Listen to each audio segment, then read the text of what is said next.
how many times does something happen and you take it really personally because it taps into some experience from your past and feels like a confirmation, in this case, this chronic experience through childhood that you don't matter, your voice is not welcome, you're going to be dismissed, you're going to be looked over, you're going to be glossed over, you're invisible, whatever it is, you've had these experiences that are then lodged in your system.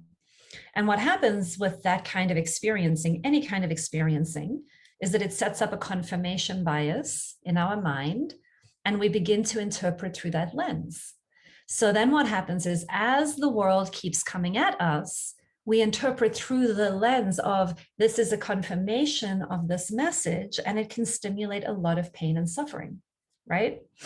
So part of this journey that you're on is looking for experiences that give you what, at least what we call in the psychological world, a corrective emotional experience, where, and it's not, it gets complicated, and I won't get into all of the complexities, but if the wound, for example, was from a mother figure, then you're likely going to have opportunities in your life where another mother figure in your life, whether it is a boss or somebody who feels like an older sister to you, or like an older mother, like a mother figure in your life, or an auntie, or a therapist, or a teacher that you really admire, but there's going to be some aspect of caring what they think about you and you looking up to them in some way.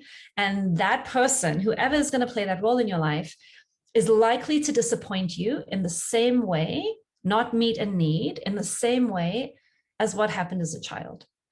And then as an adult who is conscious and awake and on a healing journey, you get these opportunities over and again to free yourself of that historical pain by inviting, and people will disappoint you again. It's not always a, perfect thing, but by inviting a new experience. And so Leah, I want to actually just hand that back to you for putting yourself out there and inviting a new experience, because you notice the flooding in your system, you notice the triggers that were becoming activated. And that act of noticing that Leah is describing, that act of observing oneself and having a little bit of metacognition about what is happening in here, and then tuning into what would help, instead of where some of us get stuck, is Leah could as easily have turned into, oh my God, Yvette is just like my mother.